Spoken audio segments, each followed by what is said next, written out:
इस वीडियो में मैं रेक्टिलिनियर मोशन की कुछ प्रॉब्लम करवाने वाला हूँ। रेक्टिलिनियर मोशन माने स्ट्रेट लाइन मोशन। और मैं सोचता हूँ रेक्टिलिनियर मोशन के एक प्रॉब्लम को मैं ग्राफिकल प्रॉब्लम बना के ही करवाऊँ, यानी ग्राफ से रिलेटेड एक अच्छी सी प्रॉब्लम मैं आपको करवाता हूँ। देखने में प्रॉब्लम आसान है, करने में भी आसान है, लेकिन उसमें कई चीज़ें आप अच्छे से और भी समझ जाएंगे। तो मैं समझाने के लिए 3 कार का एक साथ वेलोसिटी टाइम ग्राफ प्लॉट करता हूँ। मैं अभी ग्राफ प्लॉट कर दूंगा, उससे पहले कुछ मैं पॉइंट्स बना लेता हूँ। ये V0, ये माइनस V0, और ये कोई टाइम t, ये मैंने कोई पॉइंट बनाया। मैं अभी लिखता हूँ। तो एक कार का वेलोसिटी टाइम ग्राफ तो ये है, किसी दूसरी कार का वेलोसिटी टाइम ग्राफ ये है। आप देख सकते हैं दोनों ग्राफ एक दूसरे के पैरेलल हैं, सेम टाइम में वेलोसिटी में सेम चेंज है। और तीसरी कार का वेलोसिटी टाइम ग्राफ ये है। मैं इसको कार ए का velocity time graph, velocity versus time graph, इसको कार बी और इसको कार सी का वेलोसिटी टाइम ग्राफ बोल देता हूँ। ग्राफ्स तो मैंने वेलोसिटी टाइम ग्राफ्स तो बता दिए हैं, मुझे निकालना है तीनों का पोजीशन टाइम ग्राफ भी और तीनों का एक्सेलेरेशन टाइम ग्राफ भी। शुरुआत कर लेते हैं हम एक्सेलेरेशन टाइम ग्राफ से। कार ए का एक्सेलेरेशन निकालूं। वेलोसिटी टाइम ग्राफ का स्लोप एक्सेलरेशन होता है और स्ट्रेट लाइन का स्लोप लगातार सेम रहता है। तीनों ग्राफ स्ट्रेट लाइन ग्राफ हैं, इसका मतलब ये हुआ तीनों ही यूनिफॉर्मली एक्सेलरेटेड मोशन के केसेस हैं। कार ए का एक्सेलेरेशन यानी इस ग्राफ का स्लोप कितना, चेंज इन वेलोसिटी एक टाइम t है, ये टाइम t और एक 2t टाइम तक हमने एनालिसिस करनी है। t टाइम में वेलोसिटी कार ए की 0 से बदल के v0 हो गई, तो change in velocity is v0 minus 0 divide by t। Car B का भी देख लेते हैं। कार बी का एक्सेलेरेशन, कार बी की इनिशियल वेलोसिटी माइनस V0 थी, फिर वेलोसिटी इसकी V0 0 हो गई, तो 0 minus V0 divide by t। This is V0 divide by t, this is also V0 divide by t। दोनों का एक्सेलेरेशन सेम है। मैंने आपको पहले बोला है कि ग्राफ्स को तो कई बार देखने से ही बहुत कुछ पता चलता है। देखने से ही पहले से ही पता चल रहा है कि दोनों स्ट्रेट लाइन एक दूसरे के पैरेलल हैं, यानी दोनों का स्लोप समान है। और वेलोसिटी टाइम ग्राफ का स्लोप एक्सेलेरेशन होता है, यानी दोनों का एक्सेलेरेशन सेम होना चाहिए, सेम है। कार सी का भी एक्सेलेरेशन निकाल लेते हैं। Change in velocity, car C का ग्राफ ये है, टी टाइम पर वेलोसिटी है 0 माइनस इनिशियल वेलोसिटी है V0 divided by t, so it is minus v0 divided by t. What we find is, although the magnitude of the acceleration of all the 3 cars is same, yet the 2 cars A and B are having the same direction of the acceleration, and acceleration of both these cars is positive and acceleration of car C is negative. जिस direction को भी हमने positive direction माना है, इसमें हमने देखो positive direction कौन सा माना है, आप देख लीजिए। वेलोसिटी पॉजिटिव हमने शुरू से ही कार ए की ली है, यानी कार ए शुरू से ही जिस डायरेक्शन में जा रही है वही डायरेक्शन पॉजिटिव डायरेक्शन है। बाकी अब सारा कुछ हम देख लेंगे। अब सबसे पहले तो मैं एक्सेलेरेशन टाइम ग्राफ ही ड्रा करूं। अगर एक्सेलेरेशन टाइम ग्राफ ड्रा करने के लिए एक काम हम और भी कर लेते हैं, ये टाइम कैलकुलेट करके देखते हैं कितना टाइम है। से दिस टाइम इज़ t। इस टाइम पे आप ये देखें कि जितनी वेलोसिटी कार ए की है, कार ए की वेलोसिटी टाइम ग्राफ, और उतनी वेलोसिटी कार सी की है। दोनों कार की वेलोसिटी सेम है। और किसी टाइम पे वेलोसिटी कितनी होती है, initial velocity plus acceleration into time taken if it is uniformly accelerated motion, uniform acceleration है ही। तो कार ए की वेलोसिटी तो टी टाइम पे कितनी होगी, वी कहूँ अगर मैं इसको, इस वेलोसिटी को, तो v is equal to a कितना है इसका, v is equal to u कितना है 0 प्लस ए कितना है, ए अभी निकाला था V0 divide by t into T. ये किसकी वेलोसिटी है, कार ए की वेलोसिटी है। कितने टाइम पे, t टाइम पे। और कार सी की वेलोसिटी भी टी टाइम पे सेम है, दोनों वेलोसिटी टाइम ग्राफ इंटरसेक्ट करते हैं यहाँ पर, यानी सेम वेलोसिटी हुआ। तो कार सी की वेलोसिटी 0 टाइम पे वेलोसिटी है बंदे की कितनी, वी नॉट, और टी टाइम बाद कितनी हो जाएगी, plus acceleration into time taken. Acceleration C का कितना है, minus V naught divide by T into T. दोनों वेलोसिटीज़ बराबर कर दें तो आपके पास आ जाएगा V naught, V A is equal to V C किया हमने, दोनों को बराबर कर दिया। So V naught minus V naught divide by T into T is equal to v naught divide by T into t. So you got that there. So t is equal to t by two one thing, यानी ये जो time है that is equal to how much, this time. मेरे पास यहाँ जगह नहीं है तो यहाँ लिख देता हूँ t is equal to t by two. एक चीज़ और भी लिख देते हैं अब यहाँ पर वेलोसिटी की कितनी वैल्यू है, इस जगह पे वी ए की value, velocity of car A की value, velocity of car C की value. So it is V naught divide by T into T by two, so it is V naught by two. तो इस time पे velocity car A की भी we naught by, यानी मैं यहाँ लिख सकता हूँ ये this point is, this is V naught divide by two. So अब हम ड्रा कर देते हैं एक्सेलेरेशन टाइम ग्राफ। ये हमें हेल्पफुल रहेगी ये कैलकुलेशन। अभी ये ग्राफ्स, सिर्फ ग्राफ्स ही नहीं और भी काइनेमेटिकल लर्निंग में हमारी हेल्प कर रहे हैं, तो सारी चीज़ें हम यहाँ पर सॉल्व कर रहे हैं। सो एक्सेलेरेशन टाइम ग्राफ सारी कारों का मैं एक साथ ड्रा कर देता हूँ। कार ए कार बी का सेम है, V naught by T. This is the acceleration which constant acceleration है, तो ये graph will be a straight line parallel to time axis. Acceleration की वैल्यू कितनी है, V naught by T for car A as well as car, कौन सी car, car B. And car C का इतना ही है बट डायरेक्शन अपोजिट है, तो minus V naught divide by T. So this is the acceleration time graph of car C. This time is t, this time is t, this one, this in between time is, it is t by 2 and this time is 2t। ये मैंने draw किया। अब main मुद्दा है position time graph का। Calculation के साथ साथ, कैलकुलेशन की सपोर्ट के साथ साथ तीनों ग्राफ हम प्लॉट करेंगे। पोजीशन टाइम ग्राफ का स्लोप वेलोसिटी होता है, ध्यान रखना है अपने। एक बात मैं अगर पूछूं कौन सी कार स्पीडिंग अप कार है, कौन सी स्लोइंग डाउन है, तो मैंने आपको शुरू में ही बताया था अगर एक्सेलरेशन और वेलोसिटी सेम डायरेक्शन में हो और एक्सेलरेशन कांस्टेंट है ही अगर, तो स्पीड हमेशा बढ़ती ही चली जाएगी। स्पीड कब डिक्रीज होती है, दो केस बनते हैं, या तो एक्सेलरेशन पॉजिटिव हो वेलोसिटी नेगेटिव हो, या फिर वेलोसिटी नेगेटिव हो एक्सेलरेशन पॉजिटिव हो। तो आप देखें कार ए का तो कोई चक्कर ही नहीं। कार ए की तो वेलोसिटी, इनिशियल वेलोसिटी 0 थी और एक्सेलरेशन लगातार कांस्टेंट है, तो एक्सेलरेशन लगातार कार ए को अपनी ही डायरेक्शन में उसको और तेज़ करता जाएगा।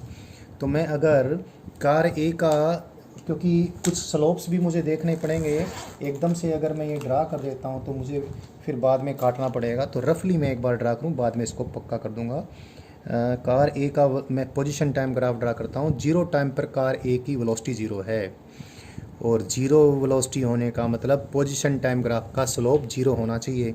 तो ये ग्राफ, और दूसरा क्योंकि पोजीशन टाइम ग्राफ का स्लोप वेलोसिटी होता है और वेलोसिटी लगातार बढ़ रही है, तो पोजीशन टाइम ग्राफ का स्लोप लगातार बढ़ता जाएगा। यूनिफॉर्मली एक्सेलरेटेड मोशन में पोजीशन टाइम ग्राफ पैराबोला बन जाता है। तो कई बार मैं पहले ही बता चुका हूँ, बच्चा गलती करके इसको ऐसे दिखा देता है तो गलत हो जाएगा। यहाँ पर तो 0 ही टाइम पे स्लोप आ गया है, जो कि गलत है। 0 टाइम पे स्लोप तो क्या हो जाना चाहिए, 0 हो जाना चाहिए। तो ये ग्राफ इस प्रकार से जाना चाहिए जिसके बजाय, तो इसको मिटा देता हूँ, बाद में इसको मैं फिर भी ठीक करूँगा।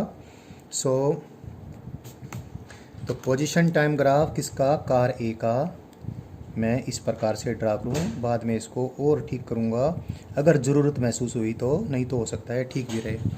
और एक बात और भी कर लेते हैं, टी टाइम पे इसका डिस्प्लेसमेंट कितना होगा, टी टाइम पे डिस्प्लेसमेंट कितना होगा ये कैलकुलेशन भी कर सकते हैं हम। और यहाँ पर इसकी एक्स की वैल्यू लिख दूँगा मैं, क्योंकि यूनिफॉर्मली एक्सेलरेटेड मोशन है।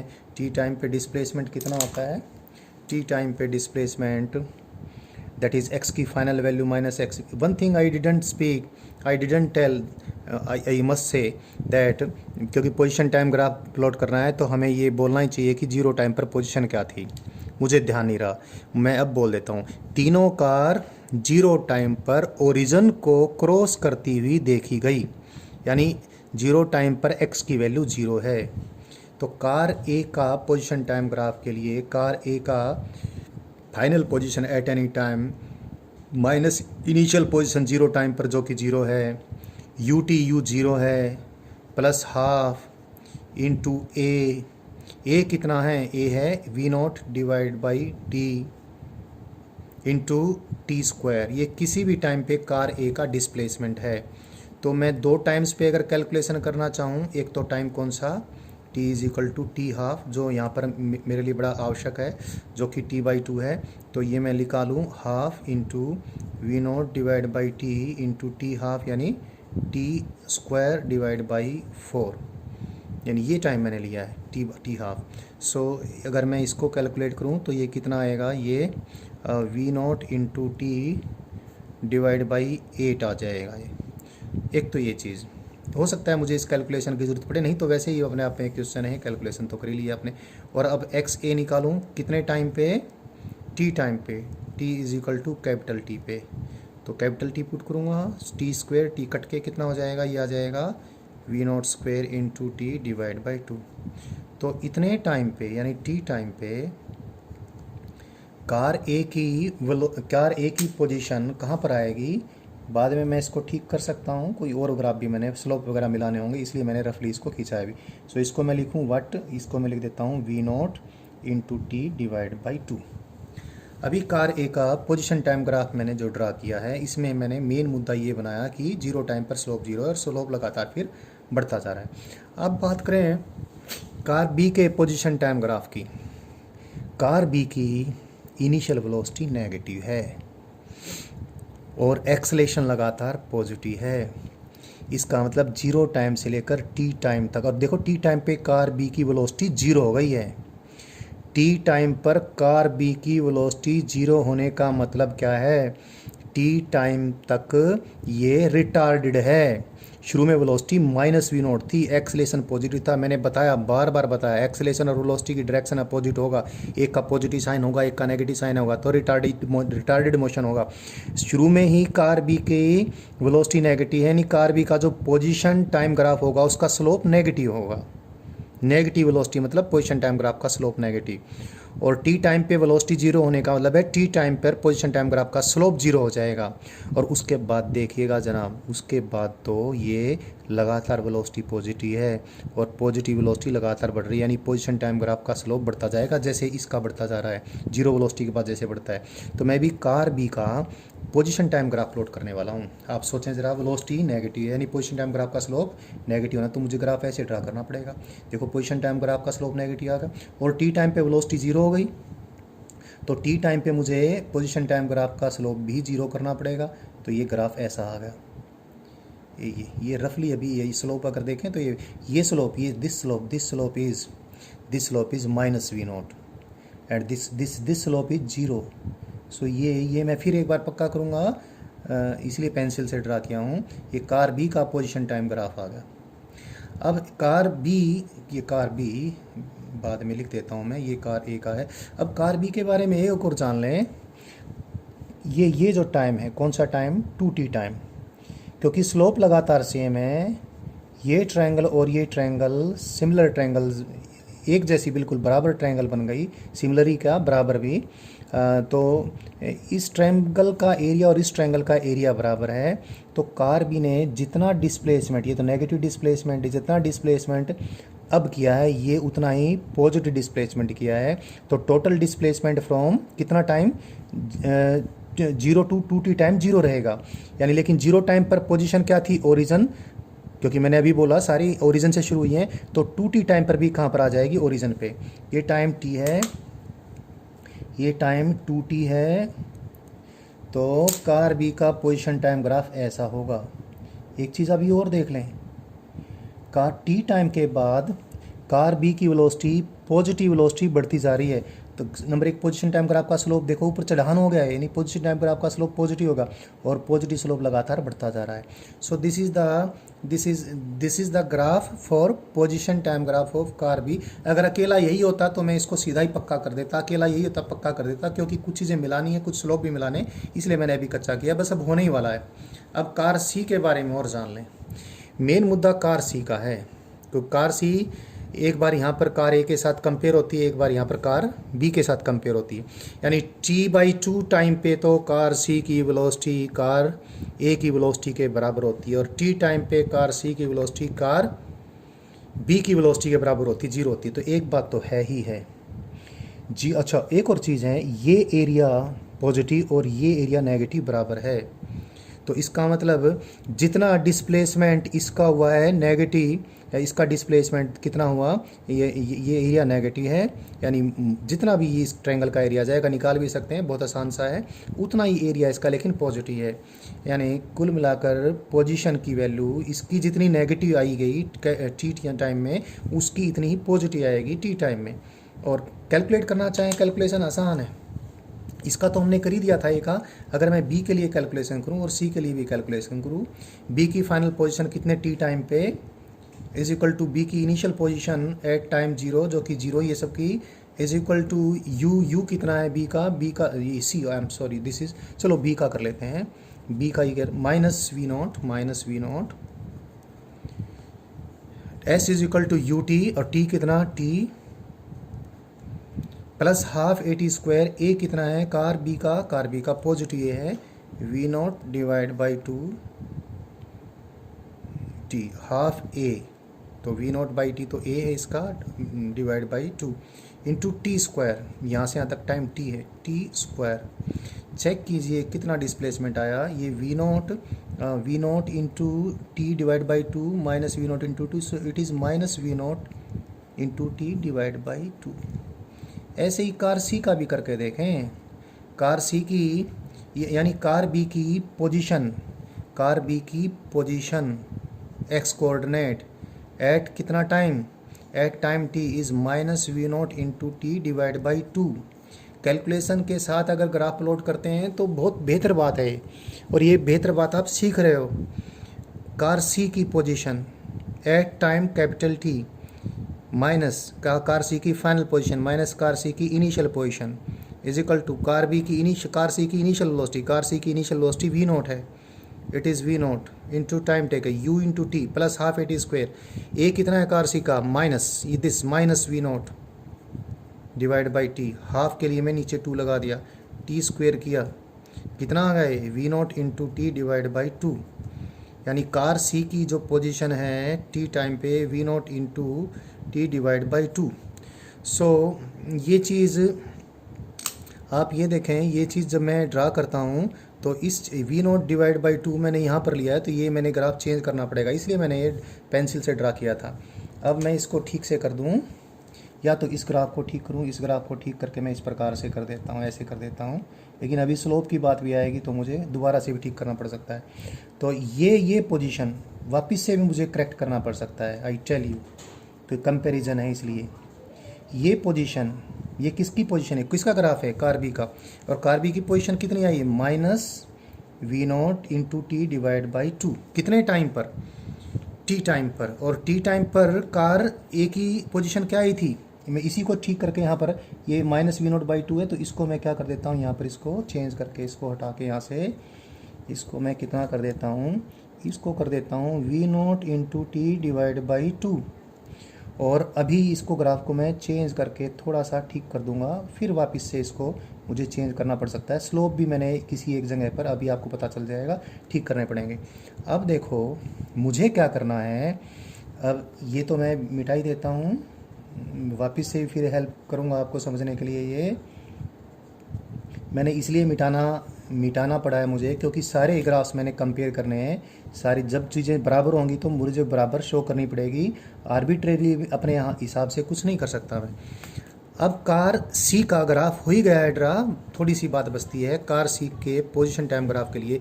सबसे पहली बात, इनिशियल वेलोसिटी पॉजिटिव है, यानी पोजीशन टाइम ग्राफ का स्लोप पॉजिटिव है, और टी टाइम पर वेलोसिटी घटती घटती 0 हुई, यानी टी टाइम ये यानी स्लोप इस टाइम पे 0 हो जाएगा, यानी ऐसे ऐसे ग्राफ हो जाएगा ये।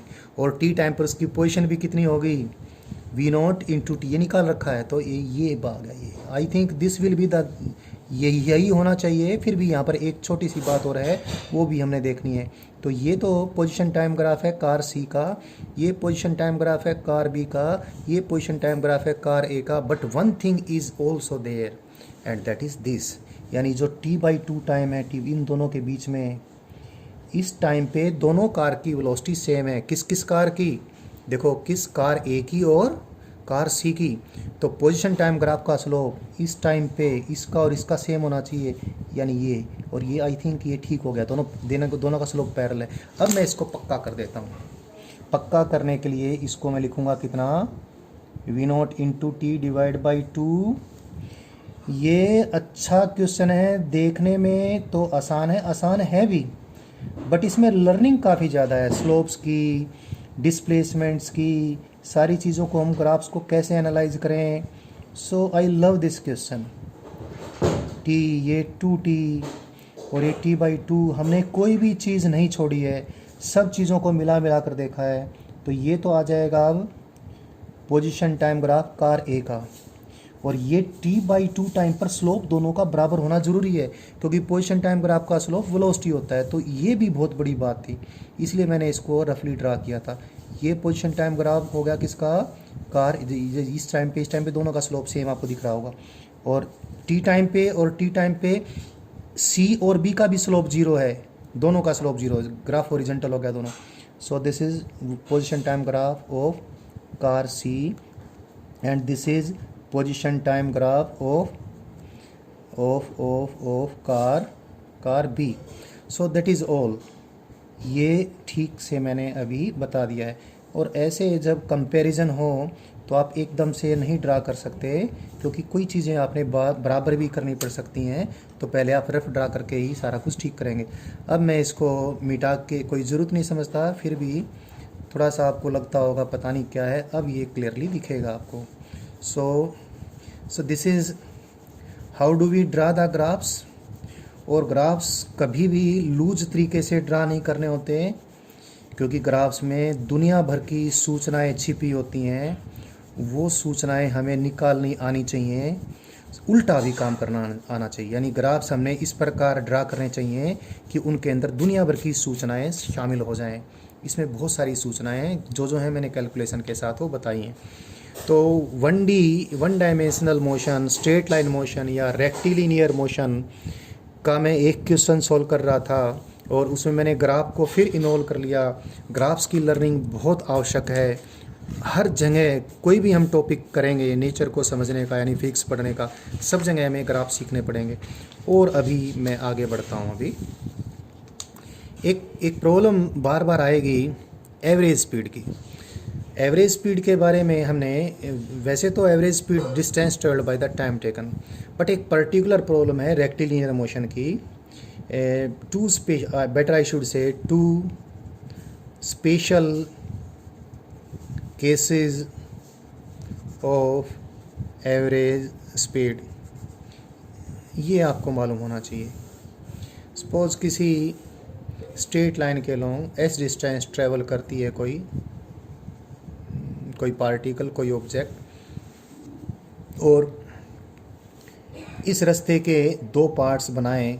एक पार्ट x1 लेंथ का और दूसरा पार्ट x2 लेंथ का।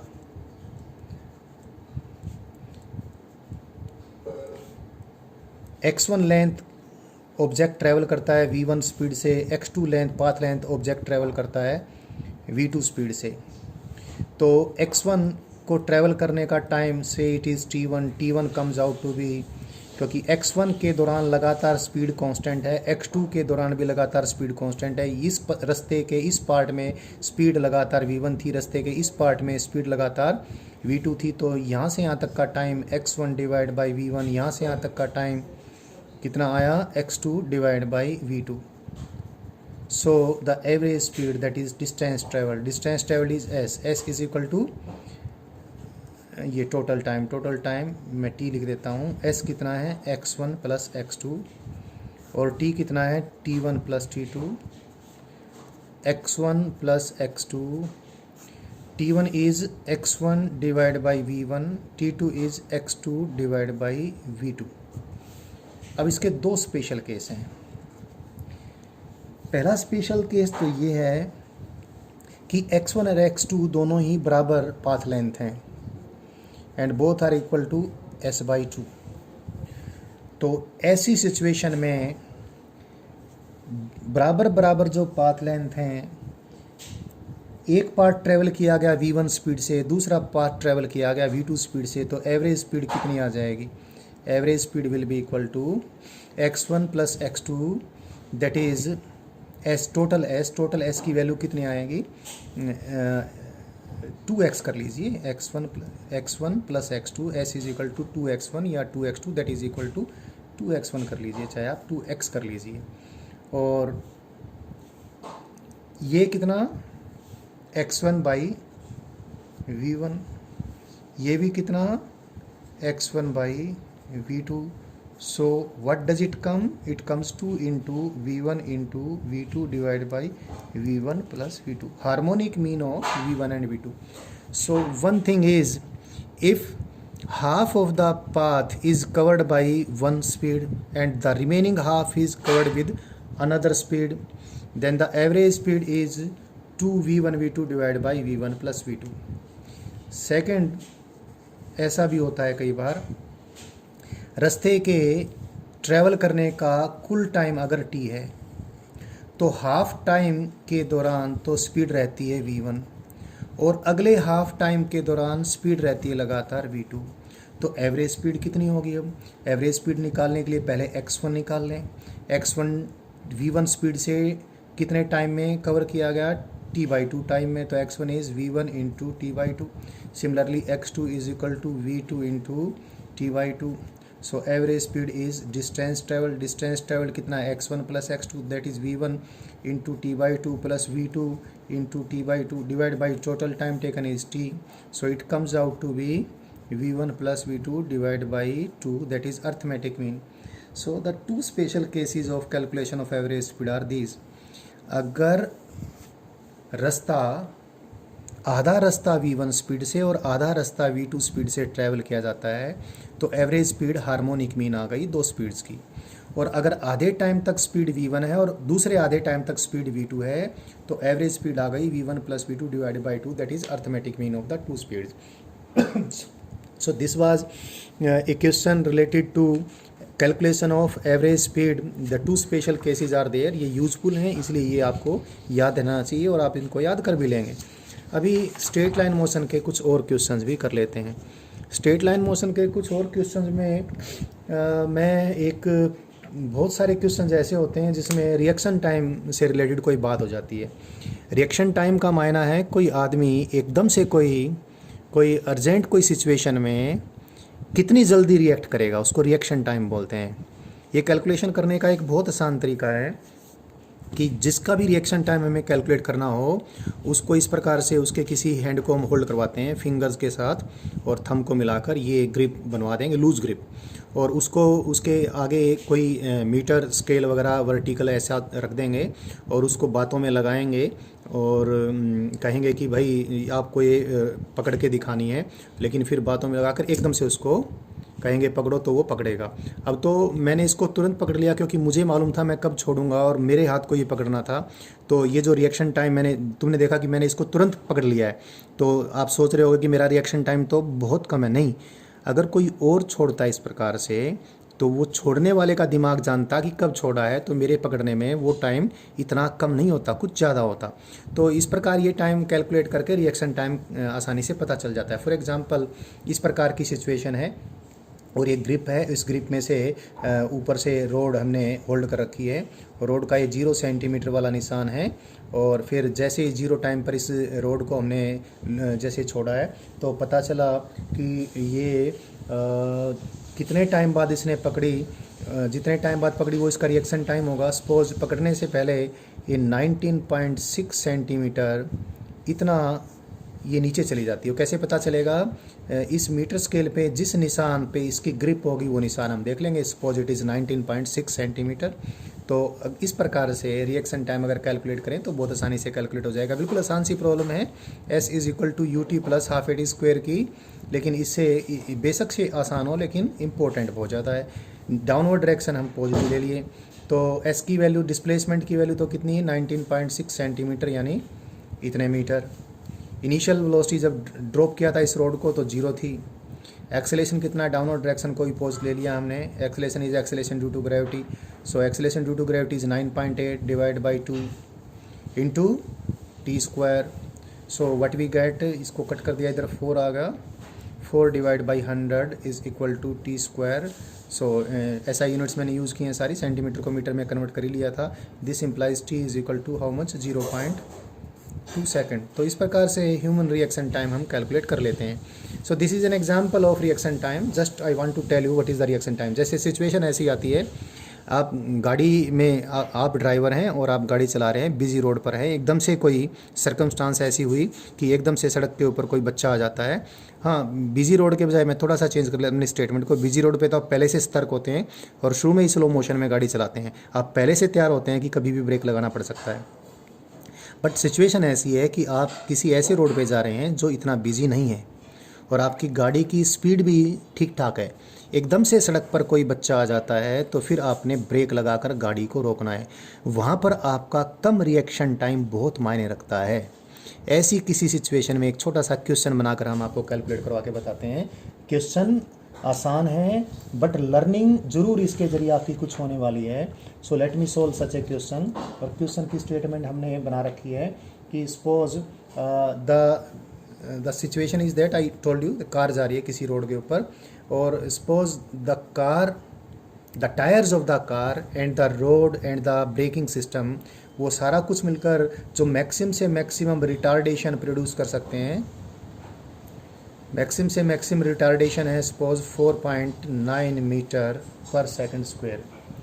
This is half of the acceleration due to gravity. And मैं आसान करने के लिए 4.9 के बजाय 4.5 कर लेता हूँ, कैलकुलेशन कुछ सिंपल हो जाए। Say the maximum retardation produced by the road, tyres of the wheels and the brakes, इसका मिलके जो सिस्टम बनेगा वो मैक्सिमम इतना रिटार्डेशन प्रोड्यूस कर सकता है। और सपोज जो ह्यूमन रिएक्शन टाइम, जो ड्राइवर है उसका रिएक्शन टाइम जिसको मैं डेल्टा टी कह दूं, जो मैंने जैसे आगे कैलकुलेट किया है उसी प्रकार का कोई ड्राइवर है, से reaction time is 0.2 second. 0.2 second का रिएक्शन टाइम है। और जो रोड्स की कंडीशन है वो रोड की कंडीशन इस प्रकार की हैं, एकदम से बच्चा सड़क पे आता है तो सपोज कैलकुलेशन आसान बनाने के लिए और लगभग रियल सिचुएशन के आसपास भी ऐसी बनेगी। Suppose the driver have to stop the car within so much amount of displacement, यानी कार जा रही है, सड़क पे एकदम से कोई बच्चा आता है या कोई और इस प्रकार की सिचुएशन होती है तो within 28 metres the car is to be stopped. 28 metre के डिस्टेंस में ही कार को स्टॉप करना होगा। एक्चुअली ड्राइवर जब चला रहा होगा कार को तो उसको एक्सपीरियंस से मालूम भी होगा कि मैं अपने ब्रेक्स को फुल अप्लाई करता हूं तो इतनी दूर तक कार जाके रुकती है। हालांकि उसको डिस्टेंस ठीक से कैलकुलेट नहीं होगा लेकिन अंदाज़ा इस प्रकार का होगा। तो 28 मीटर की दूरी में कार को रुकना ही रुकना है। रिएक्शन टाइम ड्राइवर का इतना है, मैक्सिमम रिटार्डेशन इतना है। यानी हम ये सोच के चलें जैसे ही ड्राइवर को ये सूझता है कि ब्रेक लगा दो, ड्राइवर ने फुल ब्रेक लगाए और इस रिटार्डेशन के साथ गाड़ी धीमी होनी शुरू हो गई। तो सेफ़ ड्राइविंग स्पीड कैलकुलेट करनी है। अभी इस पे सेफ़ ड्राइविंग स्पीड की कैलकुलेशन का ये अच्छा क्वेश्चन बन जाता है। तो देखिए अभी करते हैं। सपोज द ड्राइवर कार की जो सेफ़ ड्राइविंग स्पीड है, सपोज इट इज़ u, जिसकी मैंने कैलकुलेशन करनी है। So the safe driving speed is u। और देखें यहाँ से लेकर अब इसको बच्चा दिखाई देता है लेकिन दिखाई देने ये 28 मीटर्स का डिस्टेंस है। 28 मीटर्स के डिस्टेंस में गाड़ी को रुकना है लेकिन एकदम से ब्रेक नहीं लगते हैं। ब्रेक तो कब लगते हैं? 0.2 सेकंड के बाद। तो 0.2 सेकंड तक तो गाड़ी बिंदास ऐसे ही चलेगी। तो कितना डिस्टेंस ट्रेवल कर लेगी? ब्रेक तो 0.2 सेकंड के बाद लगेंगे तो डिस्टेंस ट्रेवल हो जाएगा u इंटू 0.2 सेकेंड। सो 0.2 माने 1/5, तो u divide by 5 second. Actually u metre per second में है, तो सेकंड से सेकंड करके मीटर्स में आ जाएगा। मैं आगे अब कैलकुलेशन में ये सेकंड को ड्रॉप कर दूंगा, क्योंकि फिर बार बार ऐसे लिखना पड़ेगा मुझे। लास्ट में आंसर में मैं सारी ऐसा यूनिट्स प्रयोग कर लूँगा। तो बचा हुआ कितना डिस्टेंस बच गया है, यानी u divide by 5 in metres, इतना डिस्टेंस तो गाड़ी बगैर बगैर बगैर ब्रेक लगे ट्रैवल करेगी। बाकी बचा हुआ डिस्टेंस ब्रेक के साथ ट्रैवल करेगी। बाकी बचा हुआ डिस्टेंस कितना है, 28 मीटर। मैंने यहाँ पर भी यूनिट्स ड्रॉप कर दी हैं, बाद में यूज़ कर लूँगा माइनस u बाई 5। यहाँ पर भी यूनिट ड्रॉप कर दी हैं, बाद में यूज़ कर लूँगा। सो इतने डिस्टेंस में गाड़ी को रुक जाना है, लेकिन रुकना शुरू होने से जस्ट पहले कार की स्पीड वही थी जिस सेफ स्पीड से, जिसको हम सेफ स्पीड कहेंगे, गाड़ी चल रही थी। यहाँ तक रुकना है, यानी यहाँ वेलोसिटी 0 हो जानी है। इस पूरे के पूरे दौरान रिटार्डेशन है। रिटार्डेशन कितना है, जो मैक्सिमम रिटार्डेशन प्रोड्यूस हो सकता है। इसी डायरेक्शन को पॉजिटिव मान लिया तो रिटार्डेशन की डायरेक्शन फिर नेगेटिव आ जाएगी, क्योंकि रिटार्डेशन वेलोसिटी के अपोजिट एक्सेलेरेशन होता है। तो इधर रिटार्डेशन है कितना, 4.5 मीटर पर सेकंड स्क्वायर। कौन सी इक्वेशन यूज़ कर लें, v square minus U square is equal to 2s। v की वैल्यू कितनी है, 0। u की वैल्यू हमने निकालनी है, is equal to 2 into a कितना है, -4.5।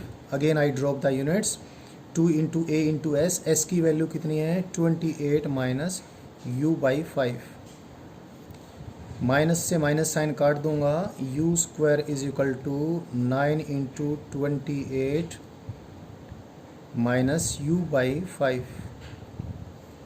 u square is equal to 9 into 28 minus 9 by 5 u square minus minus plus 9 by 5 u minus 9 into 28 equal to 0। Quadratic equation बनती है u में, इसको आप आसानी से सॉल्व कर लेंगे। पहले से ही मैंने ये इस प्रकार से वैल्यूज़ दे रखी हैं कि सॉल्यूशन कंप्लीट आएगा, फ्रैक्शन में नहीं आएगा। तो when you solve it you will find the value of u comes out to be 15 metre per second. So this is a question related to reaction time. बिल्कुल आसान क्वेश्चन था, straight line motion का question था, लेकिन learning real situation से related थी, इसलिए मैंने आपको ये करवाया। एक दो क्वेश्चन और भी कर लेते हैं अभी, बाकी क्वेश्चन चलो मैं आपको अगली वीडियो में करवाता हूँ। तो मैंने स्ट्रेट लाइन मोशन आपको वर्टिकल डायरेक्शन में मोशन अंडर ग्रेविटी वाला स्ट्रेट लाइन मोशन भी करवा दिया है। स्ट्रेट लाइन मोशन के और क्वेश्चंस भी करवा दिए हैं, और साथ में मैंने ग्राफ्स भी आपको और अच्छे से करवाने की कोशिश की है। लर्निंग आपकी काफ़ी ठीक हो जानी चाहिए, और क्वेश्चंस भी आपको करवाऊंगा अगली वीडियो में।